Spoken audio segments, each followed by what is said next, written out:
My guest today on Creative Inspired Happy is Téa Obreht, winner of the Orange Prize for Fiction, National Book Award Finalist, and international bestseller of The Tiger's Wife and other novels.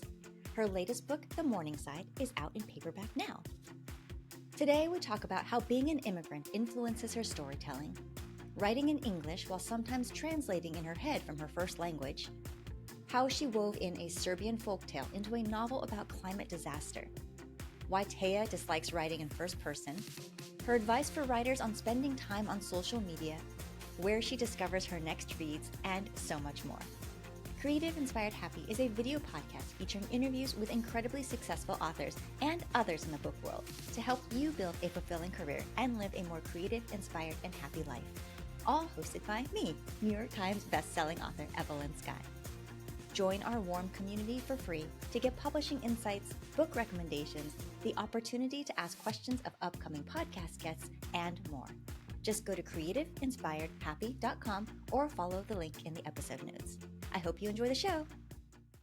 Hi, Téa. Welcome to Creative Inspired Happy. I'm so happy to have you here on the show today. How are you doing? Great. I'm so thrilled to be here. Thanks so much for having me. Oh my gosh. Well, I have so many questions I want to ask you. We also have some questions from our community because Creative Inspired Happy is not just a video podcast. We are also an online community of readers and writers, and they were so excited to have you on the show. So I can't wait to dive into that. But we're going to talk about you as a reader, you as a writer, and then also The Morningside, which is just out in paperback now. But I would love to start with how you fell in love with books. That's a great question. I think, like so many writers whom I've come to know over the years, I was a pretty lonely kid. I mean, I was a pretty introverted kid. The whole household read to me. I was born in the former Yugoslavia. My first language was Serbo-Croatian, what was then called Serbo-Croatian. And I was read to by my grandparents who raised me and my mother who raised me a lot. And when we left the former Yugoslavia in 1992, I started learning English sort of on the fly. We moved to Cyprus. And so I spent a lot of time at the library because I was shy. I was anxious about interacting with people. I had learned English mostly from Disney cartoons, from bootleg Disney cartoons as a kid.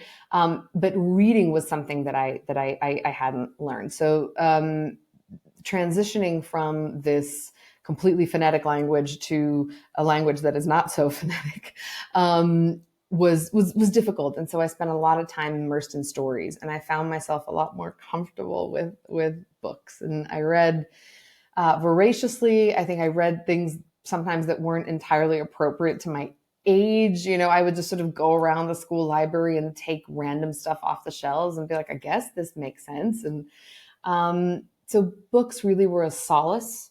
And then very quickly they became something, storytelling became something that I immersed myself in and sort of in play at home. And I started, writing little stories to keep myself amused and to keep myself engaged with these characters that were roaming around in my head. And that's sort of how it started. Lonely kid, only child until the age of 15. So. Well, okay, this is actually such a great segue into our first community question because Elizabeth F. wanted to know about Serbian as your first language and whether you started writing in Serbian first or in English.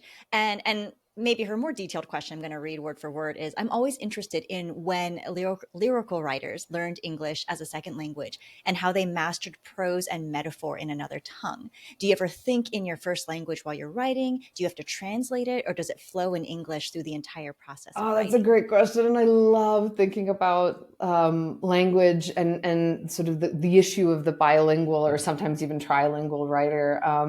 If you're Jhumpa Lahiri, trilingual for sure. I never really wrote in Serbian. I learned how to read. What I speak now is Serbian. It was called Serbo-Croatian when I was a kid. It's diversion is into separate languages is sort of a very political issue, but I usually call it Serbo-Croatian at home because that's what I grew up with, but I call it Serbian for this for the purposes of conversation. It's a very, so my native language is very complex, and it's also very malleable. We have very rich storied literary traditions. We worship writers where I come from. I left Serbian behind as a sort of written and read language too young in order to write in it ever, like to write in it seriously. But I speak it fluently now. I speak it at home with my mother, with my daughter, with my whole family. And its sort of rules and the way you break its rules are fascinating to me. And it's something that I tried to resist it early on in my writing. I think something that happens often when you're an immigrant, whether you're a writer or not, right? Like when you're dealing with language, you are trying very hard for perfection. You're striving for perfection. You're like, well, this is the formally perfect way to say this or to write this, and I really, really, really want to show that I'm there, right, with this language, and to be taken seriously in this language, and to be understood. I want to communicate correctly, and so my first attempts at serious writing, I think, were very engaged with the formal use of English. And then I think as I grew more comfortable, I realized that actually the way I speak and the way I translate in my head, because I am translating from Serbian all the time, not every sentence, but sort of, in particular, actually metaphors, turns of phrase, proverbs and idioms, these things that are very particular to the characteristics of a language and to really the soul of a language and the soul of speaking. I feel like I'm translating them all the time in my everyday life. And so why wouldn't I try to, anchor my writing in that as well, since it is the way I speak and it is the way I think. And so I think that part of my evolution as a writer has hinged on this, growing comfort with the fact that, no, you're not a native speaker. You do have these turns of phrase. You do have this sort of like sideways way of thinking about language. And like, why not pull that into the work and let it be there? Yeah. So I would love to talk a little bit more about like you as an immigrant and how that has affected your writing, because you're from the former Yugoslavia. You've lived in Cyprus. You've lived in Egypt, I believe, as well, and also now in the United States.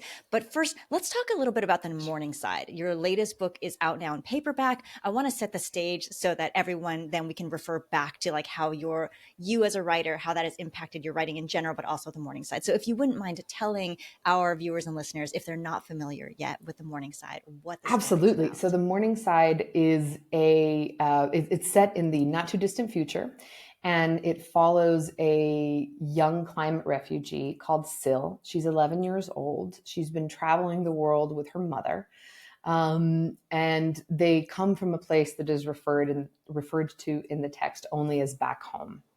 And her mother is very reticent to talk about the past. This is something that they've left behind. They are moving constantly towards this place called Island City. And at the beginning of the book, they arrive there. It's an old metropolis that is essentially fallen. It's waterlogged.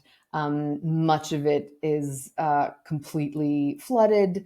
And its old inhabitants, I mean, like it's the people who formerly used to live there have fled upriver, and it is currently subject to something called the repopulation program, where immigrants from even more disaster-stricken areas are brought into the city to revive it.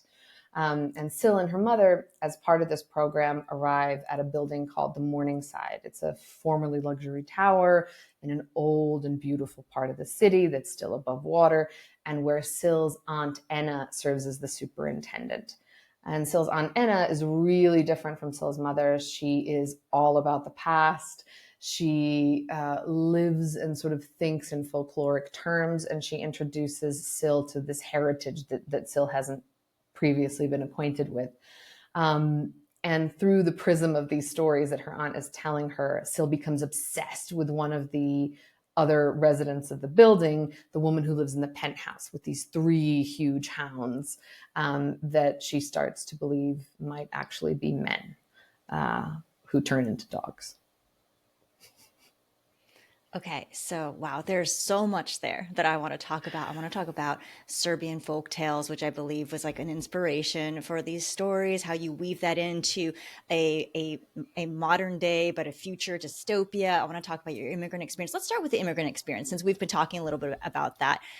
I'm curious how old you were when you left former Yugoslavia. Were you the same age as Syl? And how has your experience with you or your family's experience, did that impact how you told Syl's story? I definitely, it definitely impacted it. I left when I was much older than Syl is. Syl has no memory of quote unquote back home. But I left when I was 7 years old. So I had a really firm foundation in, my hometown. I had a lot of memories of the places where I grew up, where my family was from. We were a large family on my mother's side. And yeah, I left when I was 7. I think my story is not Syl's story, and Syl's story is not mine, but I think that there are these sort of fundamental parallels that run through it that ended up creeping into the narrative kind of against my will.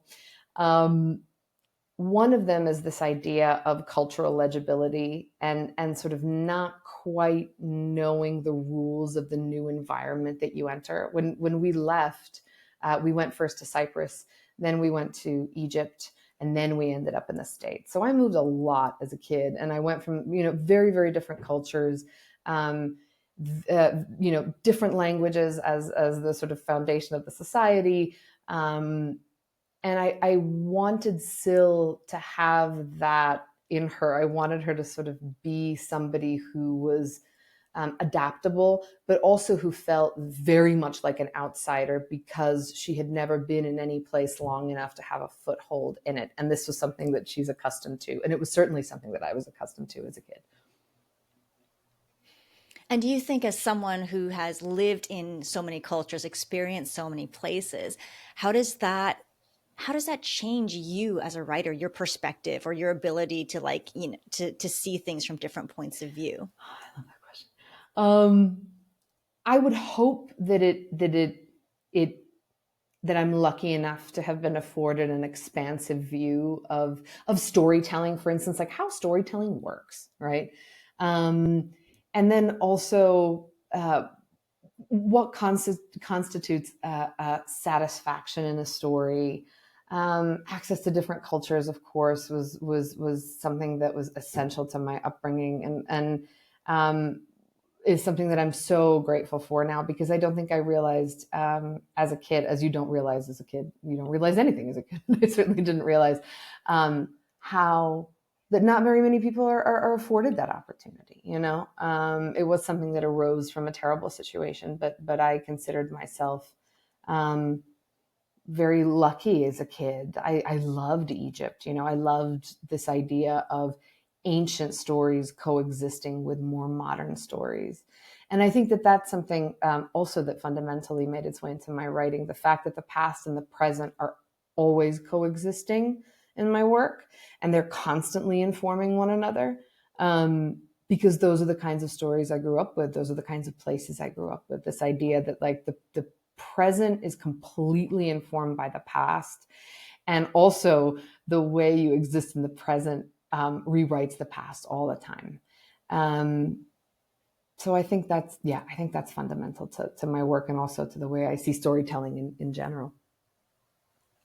That's fascinating to me because my parents are from Taiwan, but I was born here. And so really I've only been exposed to American Mhm. storytelling, and I think because Hollywood has been, at least in my lifetime, it was such a dominant cultural force in terms of like exporting story. And so there is a very American story arc, right? And it's always so interesting to me to meet other writers who come from different cultural backgrounds. And like we were talking about before we started filming, we both speak multiple Right. languages, right? And so like that changes the way you think a little bit. But I think more so for you than for me because my Taiwanese kind of stopped when I was 3, when I went to preschool, and so I didn't really develop that same kind of like that cultural grounding I think that you did because you had the language longer, you had the sense of place. I never lived Sure. in Taiwan, but I've heard that Serbian folk tales are a part or an inspiration of the Morningside. So could you talk a little bit about like how you chose which folk tales to influence you, or was it just that something was haunting you or was following you for many years and you decided that this was the right novel to It's put it in? exactly that. And things are haunting me all the time. I'm haunted by so many different stories at any given moment. But this one is the story of the vila, and the vila is foundational to a lot of Slavic and a lot of Balkan folklore. Um, Vila are these they're sort of fairy-like creatures, like nymphs of the woods. But where we would think of, I think in the West, where we would think of a nymph as sort of being slight and kind of small, fairy-like, Vila are these like sort of titanic spirits that inhabit mountains and trees and rivers, and they are in some ways considered the guardians of natural spaces, right? And their stories are often stories of human encroachment into these spaces. And the story of a vila in any culture is basically the story of man's conflict with nature, right? Man encroaching and asking for too much, and then being required to give something up. So the story of the vila from the human perspective is often a story of human sacrifice, right? Like if you want to encroach onto the vila's turf, you have to give the vila a human sacrifice. And this is a story that I grew up with. And it's a story that Syl is introduced to by her aunt Enna for the first time, and she becomes obsessed with it. I carried the story around with me since I was a kid, obviously, but I had also begun to be more pointedly and narratively obsessed with it as an adult many years ago. When I really think about when I started writing this book, I mean, it was 2014 when I was first like, I think the vila. There's something to do with a vila here, and I tried many different versions of approaching this folklore in my work, and none of them really panned out. And then I started writing this novel about a girl, a climate refugee living in an urban environment, which was a shock to me. I'd never written really an urban set novel. And then this vila, this myth that had been with me for a long time, sort of just slotted in, and it was so apparent that this was the correct place to deploy it. That this was the right place to work it out, and I was delighted to finally be able to. Yeah, I love that because I think as a writer, a lot of times we have, as you experience, right, this idea that we just really, really want to use, and it doesn't work. And how did you know that it wasn't working? How do you resist the temptation to force the story that you want to play with into what you're working on? Oh, that's a great question. That's a great question. What is the actual answer? I think well, there's a couple of different ways. One is um, there's a feeling. Do you feel this way too? Like there's just this feeling, I tend to say to my students and to myself in my sort of dark hours when I'm trying to rile myself up, that by the time I reach the end of the first draft of something, I have to have the feeling that it's right. And that feeling comes from my ability to see a synthesis of themes, right? I write a first draft sort of in a haze, and I try to be messy, and I try not to control it. I used to write very differently, but now I've sort of come to realize that the generative phase is my least favorite part of the writing process, and that I just sort of have to, take my hands off the wheel and be like, whatever is there at the end, like we're gonna work with that. But sometimes you get to the end and you're like, oh, there's no synthesis here. You were kind of weaving all over the place the whole time. And it didn't work out. Like, it just didn't form anything cohesive. And there's no way to edit it. And I always fight that at first. I try to edit it a little bit and say, oh, okay, well, like maybe it's actually about this, and maybe it's about that, and what if we introduce this character? How will they change it? But usually there's the sense that it's very loosely formed, and that it's going to fall apart, and it's just going to crumble. And when that happens, I let it. Like, now I've learned to just let it crumble and leave it alone. And the parts of it that are real will come back. They won't leave me. They'll be that's the wheat from the chaff. Like, they'll be the wheat, and they'll sort of follow you around. I don't know. This is a metaphor that's it's not, this analogy isn't. But that the thing that actually can be formed into something real will stay with you. And you'll kind of try to slot it into the longer it stays with you, the more you understand what it is, and the more you're sort of prepared to slot it into the right place when that comes along. So it's a very frustrating process for me, and it's very long, it always takes years. Like, sometimes, I just turned in a first draft of my fourth book, and I said to my husband, God, they turned this around in 6 months. I can't believe it. That's so fast. And he was like, yeah, but like, you've been working on it for years. It's not fast at all. And yeah, I think so much of the process is about making peace with how it all works for you, and not trying to fight that, and recognizing that even failed attempts are leading you towards something. It is so hard to walk away from a draft that you've spent so much time on. You think, I have enough pages here, enough words to make a book. And I agree with you. Like, earlier in my career, I was very tempted to just keep on hammering at it, because you're so afraid that maybe there will be no more ideas, that maybe this is the best one. And I think it's very hard to tell when you have a first draft. Like, now you and I, we've written several books, we kind of get that intuition, whether or not it's going to work or not. Does this story have legs? Does it have synthesis, as you put it? But early on, it's tough, because you think, well, I know that revision is a big part of it, so maybe I just need to revise it, and it will get better. And so I know that this is frustrating for anyone who's listening who is kind of earlier in the stage of the career, because we've both just said, I don't know, it's a feeling, you just know. But I think that it's something that's learned, right? And so it's like, you have to learn by doing, you have to learn by failing. And you and I have gotten to that point of that intuition now, because we have probably, at least for me, I've wasted plenty of time trying to fix books that actually could not be fixed. And I'm still sad when I leave them behind. Totally. It really hurts, because you're emotionally invested in the whole process, and you're sort of your arc, right? There's the journey of the actual book, and then there's your journey alongside it. And you're like, I'm doing it. I'm massing the pages. I'm spending hours doing this. Like I'm rejecting my friends and my family, and like I'm working, like there's this idea of like, I'm working towards something.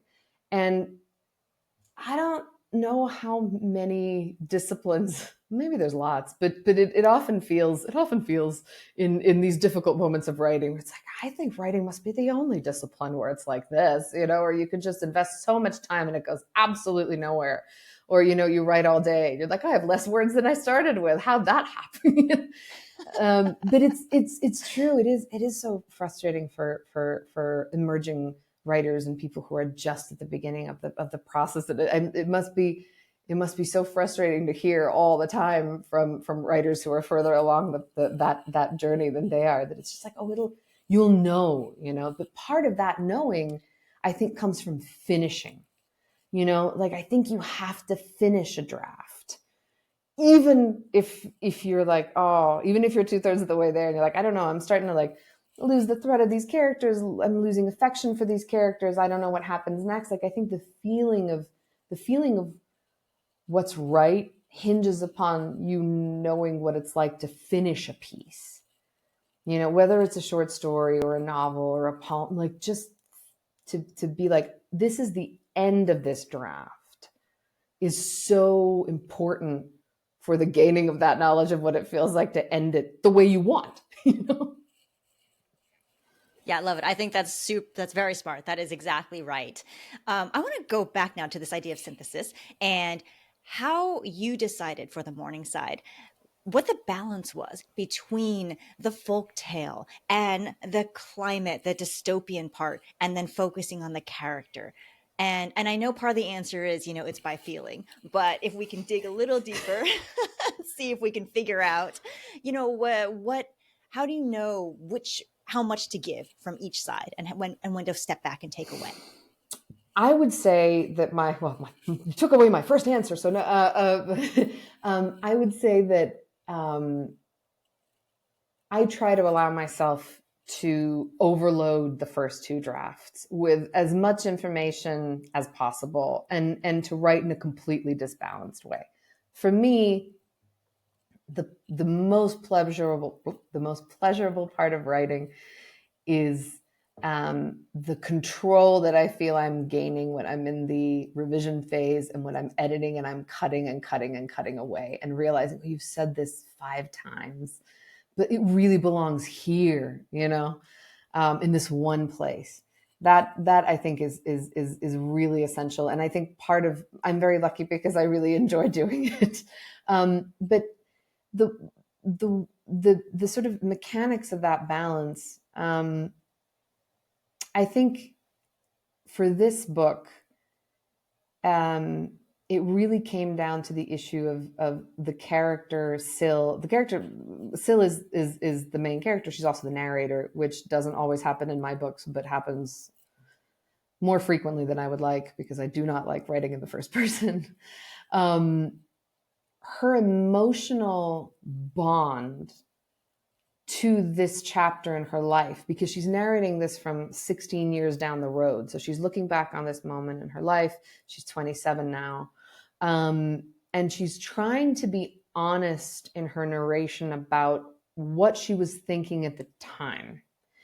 And she's also trying she's also feeling very wistful about the circumstances that surrounded her as she entered this phase of her life and as she entered this sort of this dilemma and this drama at the Morningside. So she's not sneering at herself, and I thought it was really important that the emotional condition of the character was affectionate.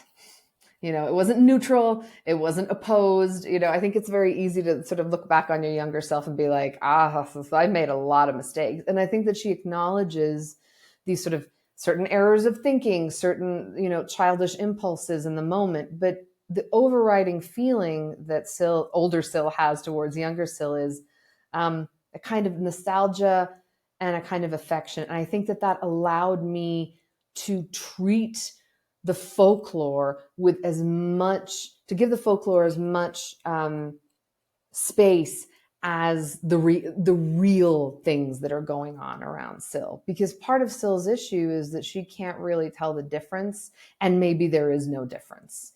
And in order to hit that balance, I think the narrative point of view and the reader both have to accept it.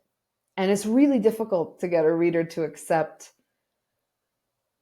something improbable unless you kind of lace it with affection, I think. I love that. And how much of this is done during revision? Like you can start out with a goal, or did you start out knowing this necessity for the layering and convincing the reader, or was it something that you wrote and after your first draft you thought like, this isn't quite hitting right, and I think the problem is this? It was the latter. I wrote, when I started writing this, I had basically the whole plot of it in my head, which is rare. I mean, I like to write towards an ending, but to have the whole thing laid out is very, very rare for me. And I was like, I'm not going to do time loops. I'm going to write it in full chronological order. I'm just going to go from the beginning to the end of this, these incidents pertaining to this particular building and this particular character and this particular set of characters. And that was how I wrote it. And the minute I got to the end, I was like, right, but it needs a time loop. The problem is, and I think back, on something that my thesis chair in grad school said to me, Stephanie Vaughn, the brilliant short story writer, Stephanie Vaughn. I was trying to workshop early drafts of The Tiger's Wife, like very, very early drafts of The Tiger's Wife. And she said, this is good writing, but like, this is good prose, but it has to matter to somebody. It has to matter to somebody in the book. Who does it matter to, or to whom does it matter? And that stayed with me so much. And I think about that all the time. It's like one of basically three things I go back to in every draft. It's this idea of this story is being told for a reason. And that reason is born of, what is that need? What is this, the narrative consciousness's need to tell this story, whether they're a character in it or not. Yeah, so that's where it comes from. It's this sort of the layering in of the imperative to tell. The layering in of the impetus to tell the story, the emotional impetus. Okay, and you had also mentioned that you hate writing in first person. I need to know why. A student of mine once said, Tim Bradley once said, "It's flimsy. It feels so flimsy." I think, okay, I have this theory. First person to me, I always choose first person in the end when I choose it because of the issue of information, right? Like, how is the narrative consciousness processing this information, and what do we need to hide from the reader, and what are they hiding from themselves, right? And then that takes precedence over everything, right? Like over my aesthetic feelings about the work, over, my terrible discomfort with the perspective, all of it. That in the end, that's the ruling, that's the mandate. But I think my discomfort with the first person comes from the fact that I talk to myself in the second. And so first person feels really performative to me. And I have this theory that the people who talk to themselves in first person find second person really jarring, and the people who talk to themselves in the second person find first person really jarring. And it has been, there's not enough data, but I'm slowly gathering data as I go through life and talk to writers, and I feel that I'm onto something. Eventually we're just going to name this. It'll be the Téa Obreht theory, and everyone will know, and they'll study it in MFA programs. This would be the great joy of my life. If it just, if it all came down to that, I'd be very happy. Okay, speaking of talking to your younger self, and then the future with a theory named after you, the arc of your career. So I have a question for you from Joanna P. And she said, "What was it like for you?" Well, okay, so the background is that you won the Orange Prize for Fiction, and you were a National Book Award finalist for The Tiger's Wife when you were quite young. I think 25. And so Joanna wants to know, what was that like for you, being recognized so young and so early in your career? And do you ever feel pressure or expectations on your writing in the present because of the attention on what you've written in the past? I do and I don't. I've learned to try to push some of those pressures away, because I think, I'm really grateful that I was very, very young when all that happened. Because if I had been any older, I think I would not have coped with it as well. In the intervening years after it happened, I developed all kinds of anxiety and sort of social anxiety, OCD. That was like pretty severe. I mean, I had that all my life, but it kind of spiked. So I think that I was very fortunate that these big things happened when I was young enough to withstand them. And also the internet was very young. Let's put it that way. I was not on social media and no one was, not really. Is that true? Maybe. But so I think that the confluence of my youth and the particular social time in our culture was fortuitous for me as a personality, because I think I would have dealt with it rather more poorly. And in the moment, I couldn't believe it. And I'm, this feels like a flippant thing to say, but I'm Balkan. Like, whenever anything good happens, the immediate impulse is to just push it away, right? Like, to just be like, oh no, but okay, like, but here's this other bad thing that's happening, because there's this sort of strange cultural superstition that's like, anything good will immediately be followed by something terrible. If something good happens, you're like setting up for some sort of other failure. And so there's a real kind of caginess about good news. So I think that caginess kind of helped me disassociate. I would sit, like, I would get these incredible news. I remember getting the phone call that it was a finalist for the National Book Award, and I was walking into Nussbaum and Wu in Morningside Heights, and I had to step back out and then to take the phone call, and then I was like, wow. And I was with someone at the time, and I remember being like, the book got this, and always feeling about that it had happened to the book and not me, that the book and I were separate, and like the book could have good news, but like I was just sort of there. So I think that these things helped with the coping with it. But then I felt, for a long time, I couldn't really write. I had, written one novel, and it had come from this very deep emotional well of grief and processing. And I think it's a very raw book when I look back on it now, and in many, many ways. And I didn't have that rawness in me anymore. And it took a very long time, because I had worked it out in the book. And it took me a really long time to learn how to write again, how to write without this rawness, but to write with integrity, to write about something, to write about something that was relevant to my subconscious, and to wait for that material, and to just be patient. And I think that was where the primary pressure came from, this idea of like, time is passing. You are wasting this time, this opportunity that you've made for yourself by having this really big book. You're wasting it because you're not writing good,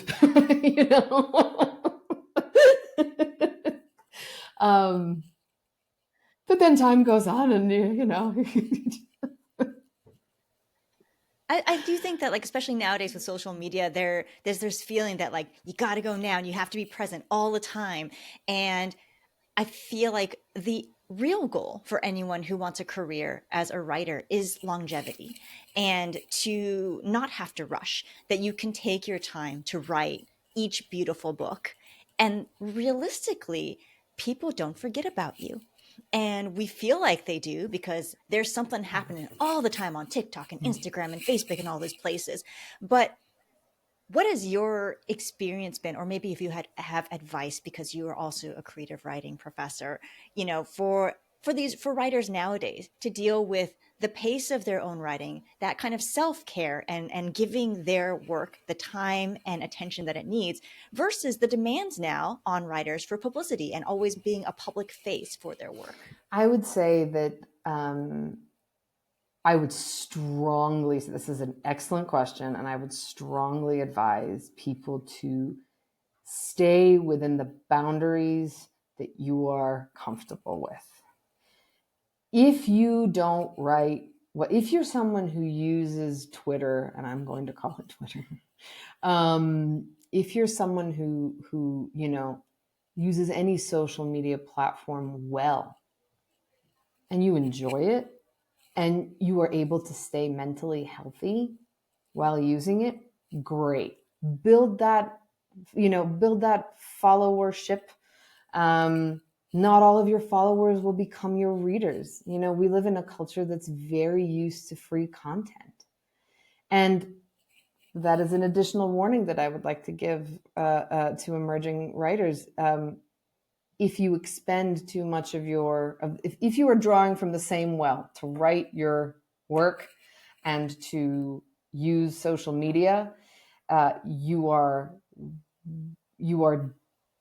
it's dangerous. You are stepping into dangerous territory, because something has to be left for the work that you do on your own, for the work that will exist independent of you, because that's the thing.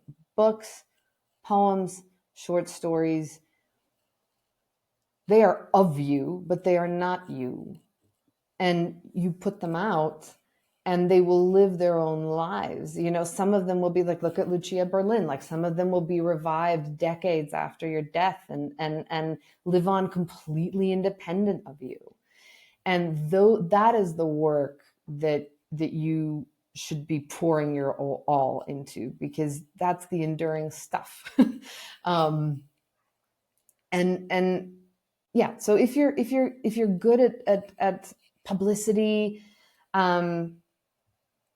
and you're comfortable doing it, great. Advocate, promote yourself, do it. But if you're not, don't feel the pressure to, because it's not actually the thing that connects a reader to your work. It's not actually the thing that sells books. The thing that sells books is somebody being completely absorbed in your work and saying to their coworker or their mom or their cousin or, to the whole family during the holidays, like, hey, I loved this. Like, I would like you to invite you into the experience of my emotional attachment to it. And that's the thing that sells books. And that's the thing that's the connection. That's where the connection happens. Unfortunately, I think one of the difficulties of being a writer is that you don't get to be present for that connection, right? If you're a stage actor, you get to stand in the theater and you get to feel it. All this work you've put in, you get to stand there and you get to feel the audience giving it back to you. And I'm sure you have a sense of elation and all these things. This is not the way of writing, but social media can't make it the way of writing. It won't. It feels like it might, but it can't, I think. Yeah, I think you're right. It's a deception. That's the temptation. I think part of the temptation anyway for being on social media is thinking, oh, maybe I can be there and the comments will make me feel good. It will give me that connection, But and this is also the temptation for reading reviews, although like I have such a very fragile soul, and so I can't read reviews, and sometimes I'll forget that if I pop onto Goodreads just to see something, I will accidentally see a review of my book, and it could be, 5 stars. I loved everything about it, except this one thing bugged me, and I will forget everything except that one thing. Completely, like just leveled. Yeah, I have a reminder on my phone that's like, do not look at Goodreads. And it's like been in my phone for years and years and years and years. And one of the things that one of the things I'm proudest of is like how many days I've gone without looking at Goodreads, I love it. It's like the workplace safety thing, it's been this many days without hurting poor Téa's soul. All right, I want to wrap with a final question, and this one is about reading and about you as a reader. How do you discover books to read? Where do you find recommendations for your favorite books? That's a great question. My students, if I'm honest. Lately, I get a lot of new works in because that's one of the perks of being a published author. They send you upcoming books and then you read them.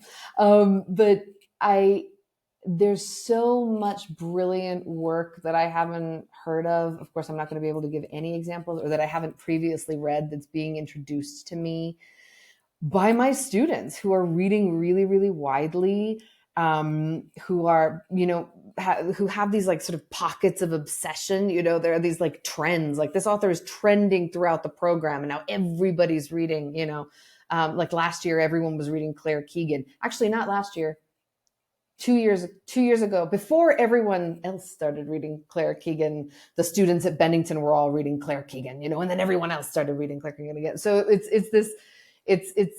these microcosms of obsession that are really, really wonderful. And I love being swept up in it and being like, oh, like you love this story and like you've written an essay about it, and this is a story from this writer that I'm not familiar with, so I'm going to read it with your essay in mind. It's a delightful way to other people's obsessions are how I get to new work. I love it. I love it so much.